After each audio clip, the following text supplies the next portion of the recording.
And we're back once again. The Lakers Fast Break Podcast. Our team previews continue. We are heading to the Great White North in Toronto, near my good friend Magic Man Sean Grice, talking about the Toronto Raptors today. And who better to talk about the Raptors than someone who writes about them on a regular basis and reports on what's going on with them, whether it's through media, whether it's through podcasts, whether it's through writing. Go ahead and check out him today, starting with your Raptors HQ spot right there. Raptors HQ, go ahead and check it out. It's in the description below on where you can find him. It is Jay Rosales. Jay, great to have you here on the Thanks program. for having me. Well, honestly, thanks for having me. I can't wait to talk Raps. It's an exciting time right now. Training camp is off and running. We've got preseason already off and going, so I'm excited to talk to you about the Raptors. Absolutely. And I've been waiting to talk Raptors because they're an interesting team. When you look at them from outside the bubble, when you look at them because uh, they have the way they've structured their team, in my opinion, kind of think of themselves as a team that can really make an imprint in the Eastern Conference. Yet there are those that take a look at the team and say they don't think all the pieces fit, and they're skeptical on what the Raptors can do this season. So, with that said, we'll take a first look at the Raptors themselves over the course of the summer. How do you think it went for them this offseason? I think the expectations for this summer weren't that high. I think that the Raptors 5 years ago, they introduced the term load management. And that became a big thing when Kawhi Leonard was with the team, and it's been a term that's been used moving forward. The reason I bring that up is because another term was born back in February called pre-agency. And this is a term that's very familiar with Toronto Raptors fans over this last year because I think a lot of Toronto Raptors fans are aware that Toronto is not necessarily a hot destination for free agency for unrestricted free agents. The reason why I'm saying that is because the Raptors went out and got Brandon Ingram at the trade deadline, and that qualifies as our offseason acquisition. The Raptors had no intention of trying to win many games.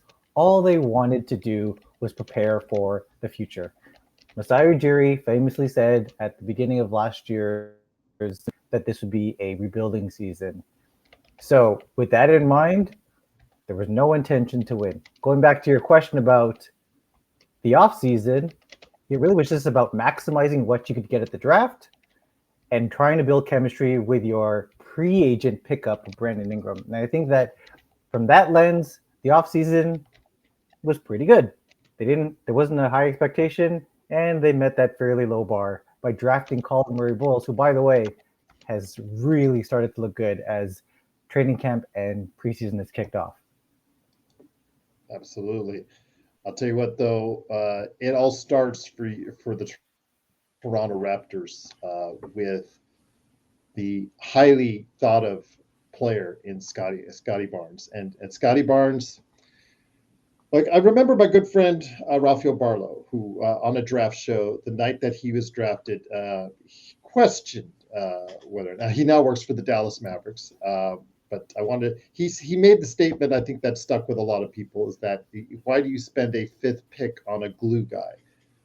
So a couple, it's now what 3 years in, 3 seasons in, so to speak, as far as his tenure.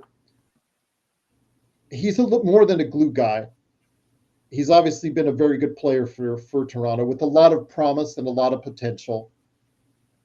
At what point do you start saying to yourself, okay, he needs to go ahead and take that next step if you think the Raptors can go ahead and take that next step? When he do it, or can he do it as far as taking that next step, in your opinion? That's the $1 million question. I think that of all the folks wearing a Raptors uniform, he clearly has the most pressure on him going into his fifth NBA season. Outside of Scotty, I would say maybe Darko Rajakovic, head coach, also has a ton of pressure. I think between the two of them, they'll be sharing the load and the pressure standpoint. But as it relates to Scotty Barnes, yes, absolutely. This is the year that there will be high expectations. There are no more excuses of, hey, we're going to be tanking and trying to win the Cooper Flag draft, or this is a season in which Pascal Siakam and OG Anunoby are traded mid-season and the whole roster is in flux. There's no more excuses. This is the year when Scotty Barnes has to step up and show that Masai Ujiri and Bobby Webster and the rest of the Raptors front office, that their trust in him pays off. How that plays out is going to be under a microscope.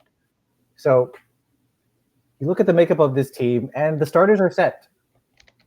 You got Quickly at point, RG at the two, BI and Yak and Scotty being your front court.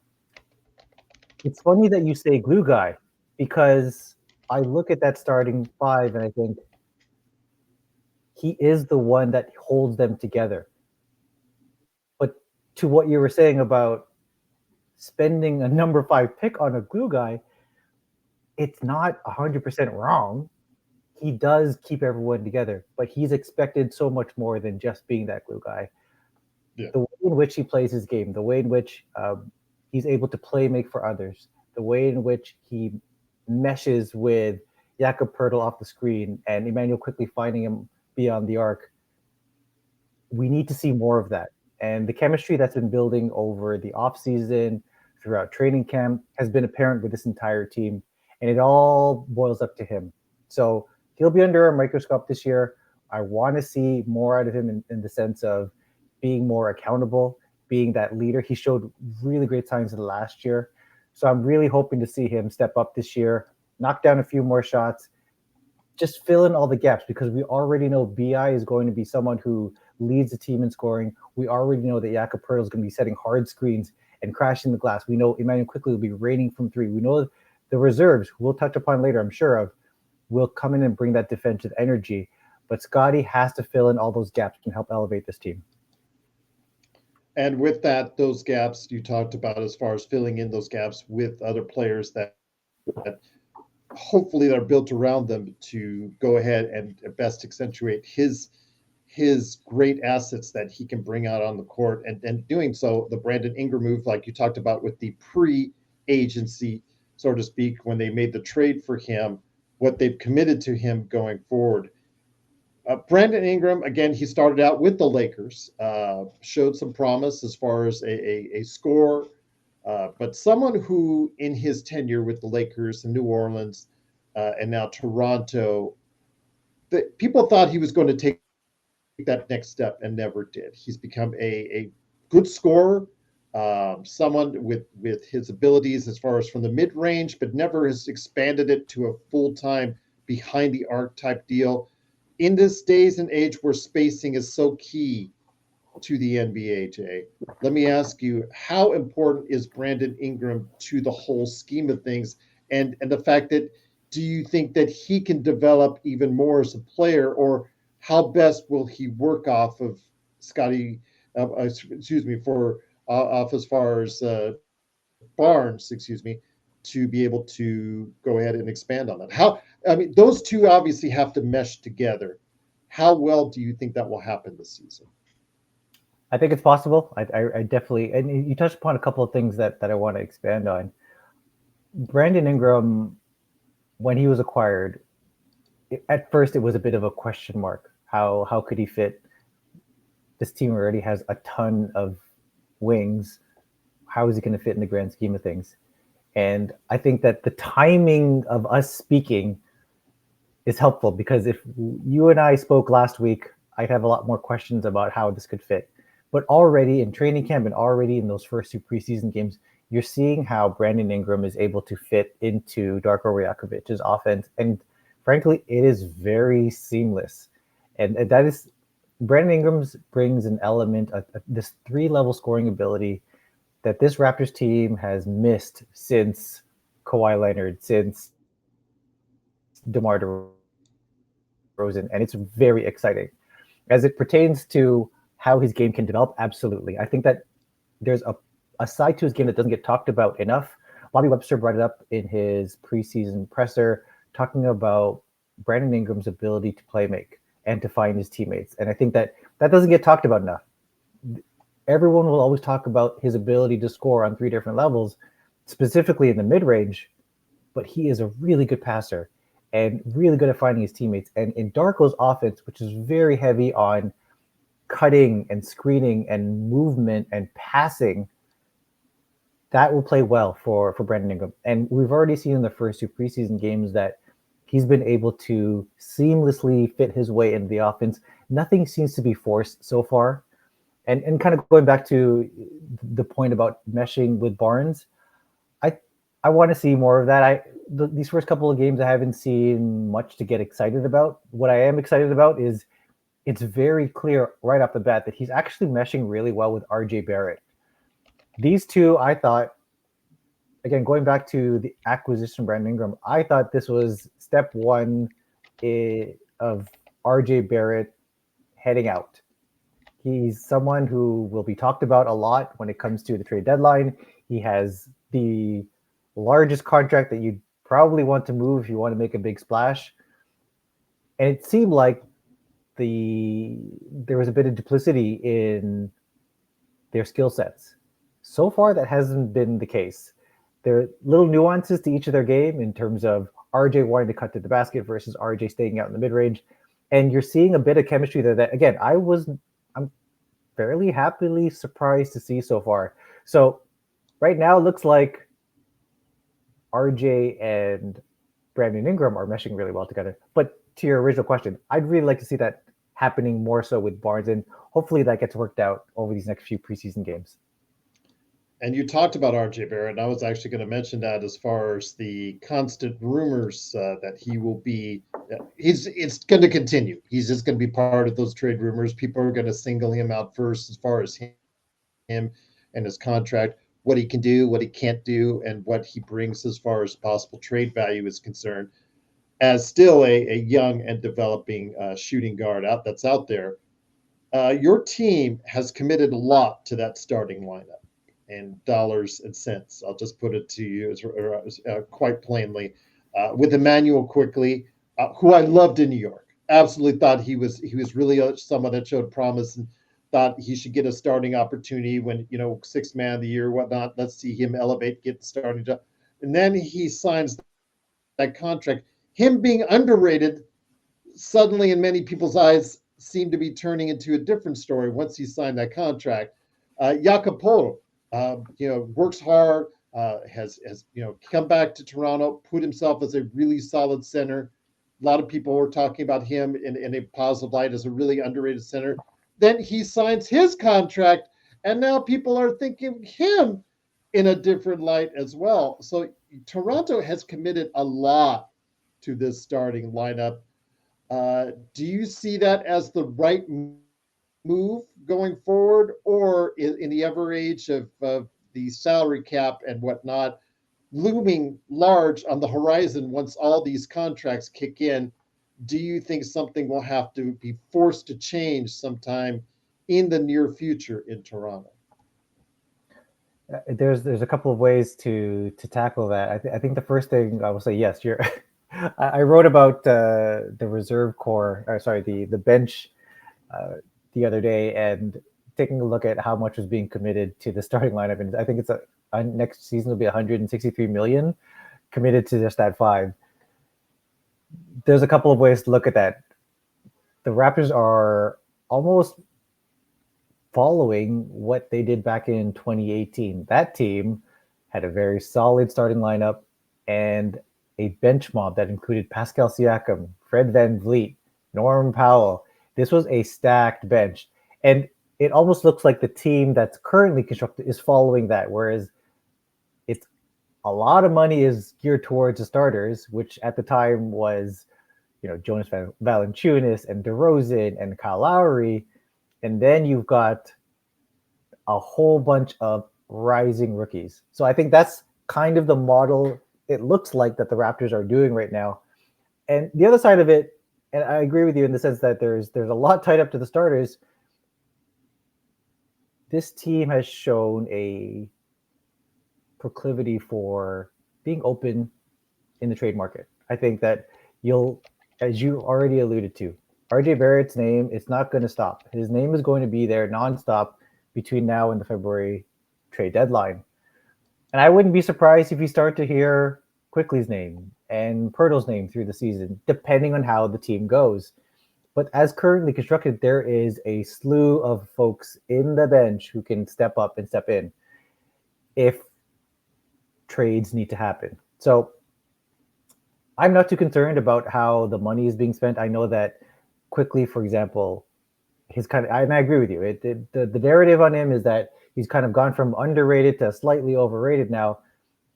Let's also keep in mind that last year he was battling injuries, and I think that this year it'd be really interesting to see how he does because he has the tools there. You alluded to it before, how he was a six man of the year candidate. He has the tools to be a solid starting point guard in this league. Last year, it was just unfortunate with injuries. I have all the faith in the world that this will be a bounce back year for Quickly, that he'll be able to prove himself, that as he talked about at media day, he'll be tossing up 10 threes a game. He's got a great stroke, and he's got the percentages that could back that up. I think that we're looking at a breakout year for Quickly. This was Masai Ujiri's vision as far as creating the current team that you have now.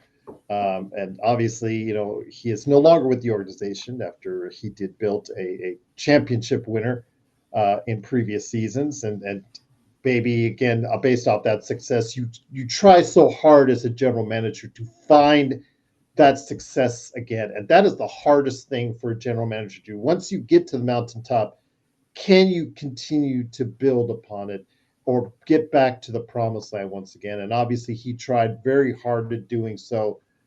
So thus, you have the rewards or you have the team that you have now. Bobby Webster, again, he's a long time individual within the organization, gets the gig to move up into the front office as the GM. How do you think he'll approach things differently, or do you think he'll see things much the same as Ujiri did, or do you think he'll go in a different direction?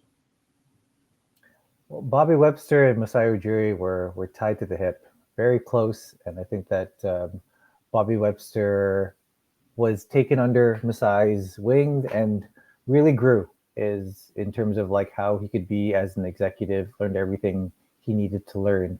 So in that sense, I would say that a lot of things probably will stay the same in the sense of how Bobby operates. Always trying to find that good deal and try to work the trades as Masai always did. But if you remember a couple years ago, Masai Ujiri built up this reputation, specifically in Toronto, for someone who did really well in getting trade value. And whenever teams locked into trades with him, the Raptors kind of came out as the quote unquote winner of a specific trade. And I would read things about how other GMs almost stepped back and stopped talking to him or were a little bit cautious about doing trades with him. I feel like with Bobby, you've got a new person here, and maybe they'll be more open to at least talking. And I'm a little bit excited about that. But kind of going back to the original question about how things are going to be same or going to be different, I think that Bobby does offer a fresh pair of eyes in the sense that you learn from the mistakes of your predecessor, right? And Masai had a few missteps. There was a couple of missteps in the draft in a couple of years ago. There have been missteps in terms of contracts, but I think Bobby is set up well to atone for those and to move the team in the direction that he sees fit. How that'll play out this year, we'll see. I think that a lot will hinge on how the Raptors do in that first quarter of the season. It's going to be a very challenging first half of the season. I believe the first 20 games, if they come out of the first 20 games at 500, that would be deemed a success because it is a very difficult start to the season. How they do after that first quarter of the season will dictate what happens closer to the trade deadline. Will Bobby make his first big move? And so I'm really keeping an eye on the wins and the losses and seeing how does Bobby respond to that, because as we said right off the top, the East is very gettable right now. There are two favorites maybe that you can say for sure are the conference favorites, After that, you can find flaws in every other team outside of the Cavs and the Knicks. So it's there for the taking. And if the Raptors are to repeat the success of their sports brothers over down at the Rogers Center in the Toronto Blue Jays, it will take a lot of factors, and one of those factors is a weakened Eastern Conference. And I think that the Raptors are positioned to do that. So we'll see how they do. Specifically, like I said, those first 20 games, I want to see if they can surprise a few folks, use that full court pressure, that 94 feet of defensive pressure that they've been showcasing in summer league, that they've been showcasing in the preseason. I want to see if that translates over to regular season success, and see how Brandon Ingram and his injection into this offense, which was one of the worst half court offenses last year, see if he can help out this team on that end of the floor. Once again, I'm on with Jay Rosales. Please go ahead and check out the great work that he's doing today at Raptors HQ. Plus, he's all over the podcasting scene as well. So go ahead and check out his great work there. And at the end, I do what's called the cheap plug. So I give you the time to go ahead and plug anything that you want to do about what you're working on as well. But before I do, I have the two major questions that I talk at the end.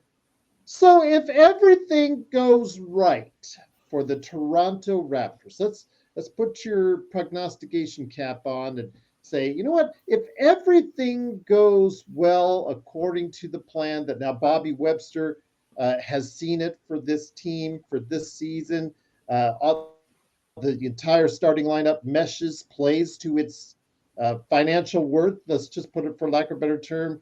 Scotty Barnes takes that next step. The bench does not look like it's as thin as some people have talked about. What does that look like to you?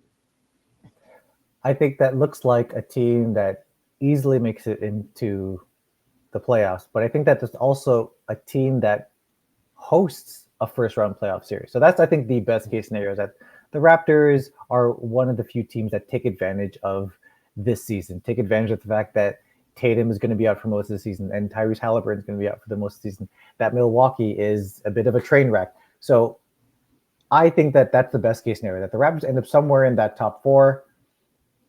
And if I take it a step further, because of the success of the team, that they make a big splash.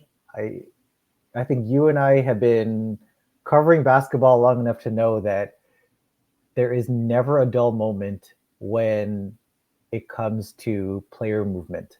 At some point between now and next week, there's very likely going to be a rumor that floats that someone is unhappy and wants to leave.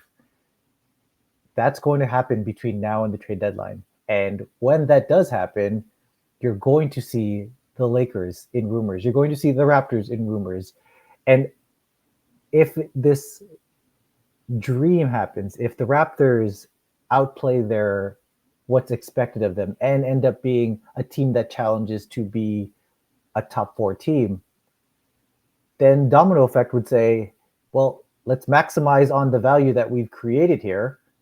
Maybe we do dangle RJ Barrett in a trade for a big name. Maybe we do dangle Ochai Agbaji, who is on an expiring contract. Combine those two, that's $30 million already to play with. Throw in one of your younger guys. You can make a trade for a bigger name if the timing is right. And the timing at least seems to be right because, again, the East is weak and the Raptors are a team that not a lot of folks are thinking about. So if things play out right, this could be the start of something very special. Absolutely, indeed. But before we head out, hopefully that something special will be a matchup with the Lakers as a possibility. Do you think it's a possibility? And the fact that I'm asking what you think the Lakers will do this season. How do you think things will go for the team in LA? I think that they will.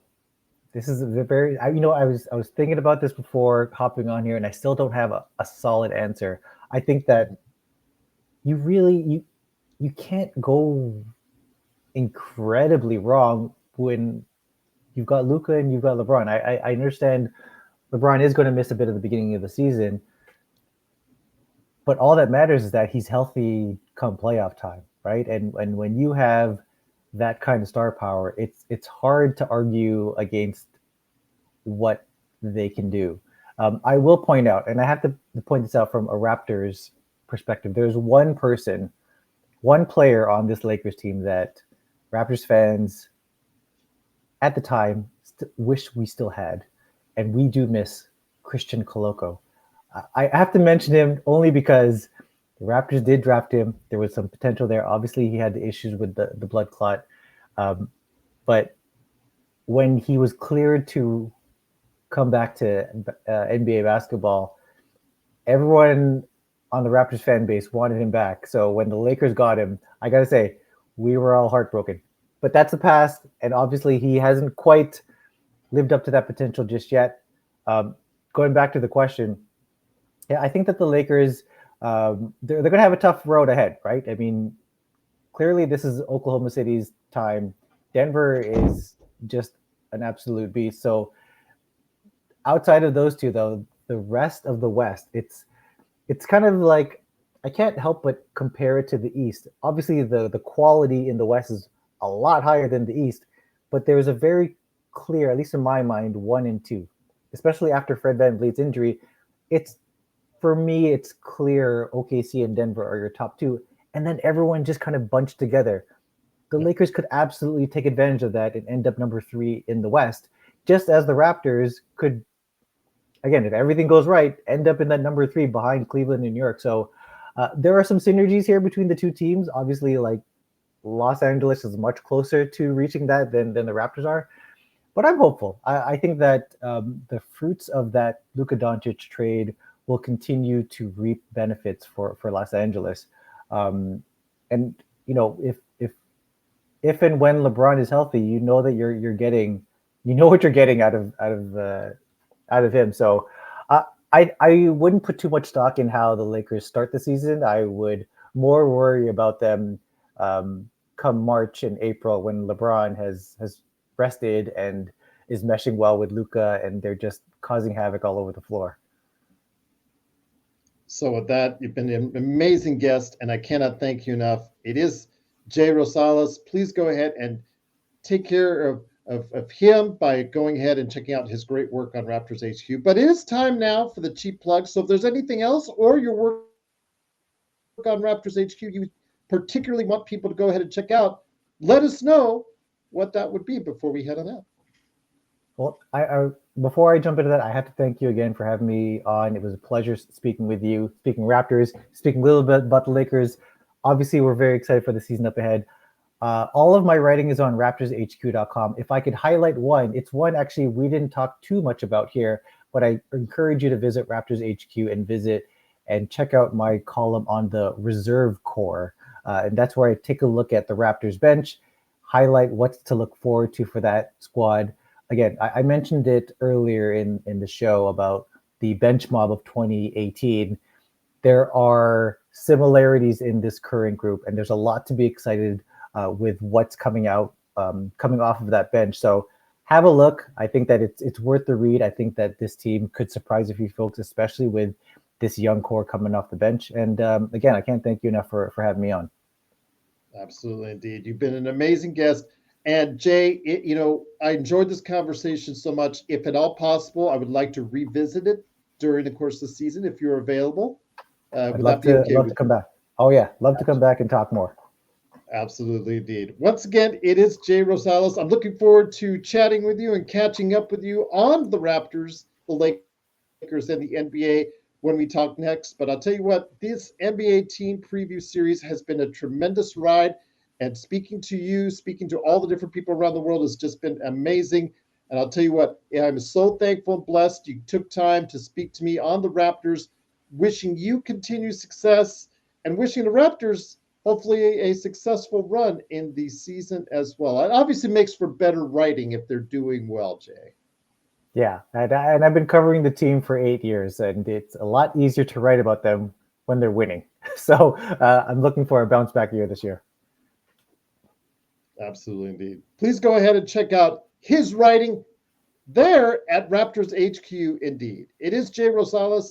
Jay, great to have you here. Looking forward to when you can stop back in right here at the Lakers Fast Break Podcast.